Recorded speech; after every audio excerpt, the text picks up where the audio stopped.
இறைவன் மிகப்பெரியவர், தூணிலும் இருப்பார் துரும்பிலும் இருப்பார் அப்படிங்கிறதுக்கு ஒரு மிகப்பெரிய எடுத்துக்காட்டு யாரு அப்படின்னு சொன்னா நம்ம நரசிம்மர் தாங்க. பிரகலாதனோட வேண்டுகோளுக்குங்க ஹரி எங்க இருக்கிறார் அப்படின்னு சொல்லி கேட்கிறப்ப அந்த அந்த சின்ன குழந்தை சொன்னது தூணிலும் இருப்பார் துரும்பிலும் இருப்பார் அப்படின்னு சொல்லி. தூணில இருக்கக்கூடியது யாரு? உங்களோட ஹரியே நீ எனக்கு காமி அப்படின்னு சொல்லி அவருடைய தந்தையாகப்பட்டவர் கேட்கிறார். அவர் அந்த அரசர் அப்படிங்கிறதுனால அவருக்கு ஹரி மீது உள்ள ஆர்வம் அப்படிங்கிறது ரொம்பவே கம்மி. நரசிம்மராகட்டும் விஷ்ணுவாகட்டும் விஷ்ணு பெருமான துதிக்கக்கூடிய குழந்தை தான் யாரு அப்படின்னு சொன்னா பிரகலாதன்.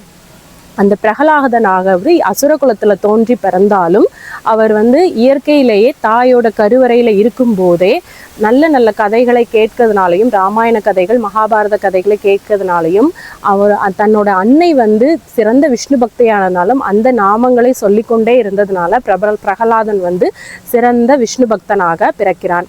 பிறந்ததுக்கு அப்புறமா சின்ன சின்ன விஷயங்கள் எல்லாமே அவருக்கு சோதனைகளாக வந்திருக்கு. என்னென்ன விஷயங்கள் சோதனை வந்தது அப்படின்னு சொன்னா, அவருடைய அப்பா நான் தான் உலகத்திலே பெரிய கடவுள்னு என்னதான் நீங்க துதிக்கணும்னு சொல்லி அசுரராகப்பட்டவர் தன்னுடைய குழந்தைய வேண்டிக்கிறாரு. அதுக்கப்புறமா கட்டாயமும் படுத்துறாரு. ஆனா அந்த குழந்தை என்ன சொல்லுது அப்படின்னு சொன்னா, ஹரிநாமத்தை தவிர வேற எந்த ஒரு விஷயத்தையும் அது செய்யல. அது கேள்விப்பட்ட அந்த அரசர் என்ன பண்றாரு அப்படின்னு சொன்னா, தன்னோட குழந்தைய கொல்றதுக்காக ஏற்பாடு பண்றாரு. யானையை ஏவி விடுறாரு, கல்லை கட்டி கடல்ல போடுறாரு. இந்த மாதிரி விஷயங்கள்ல இருந்தெல்லாம் அடுத்தடுத்து குழந்தை என்ன பண்ணுது அப்படின்னு சொன்னா, தப்பித்து கொண்டே ஹரிநாமத்தை சொல்லி தப்பித்து கொண்டே வருது. ஒரு காலகட்டத்துல அவர் ரொம்ப கோபமா இருந்துட்டு இருக்கும்போது தன்னோட குழந்தைகிட்ட, இவ்வளோ தூரம் நீ விஷ்ணு பகவானை வேண்டிக்கிட்டு கேட்குறியே, அந்த கடவுள் எங்க இருக்கிறார் அப்படின்னு சொல்லி கேட்கறதை எப்படி நீ அறிஞ்சு கொள்வ அப்படின்னு சொல்லி கேட்கும்போது அந்த குழந்தை சொல்லுது, அவர் இந்த தூண்லேயும் இருக்கிறாரு துரும்புலேயும் இருக்கிறாரு அப்படின்னு சொல்லி அந்த குழந்தை சொல்லுது. அதை எப்படி நீ நிரூபிச்சு காமிப்ப? தூண்ல இருக்காரா? எங்க இந்த தூண்ல இருந்தா நான் இந்த தூணை உடைச்சிருவேன் அப்படின்னு சொல்லி அவர் அப்பா சின்ன குழந்தைகிட்ட சண்டை போட்டுட்டு இருக்காரு. அந்த தூணை உடைக்கும் போது அதுல இருந்து ரொம்பவே ஆக்ரோஷமான உருவத்தோட 16 கரங்களோட நரசிம்மமூர்த்தி அவதாரம் எடுத்து காட்சி கொடுக்குறாரு இந்த உலகத்துக்கு. அவர் அவதாரம் எடுத்தக்கூடிய டைம் என்ன அப்படின்னு சொன்னா, அந்த 6 to 6 அந்த கற்கள் அப்படிங்கக்கூடிய டைம்.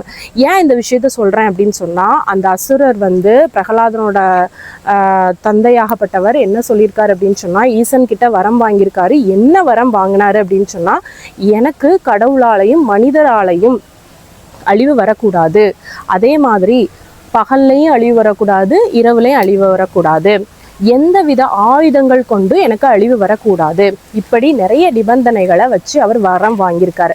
அது எல்லாத்துக்கும் மேல விஷ்ணு பகவான் வந்தாரு.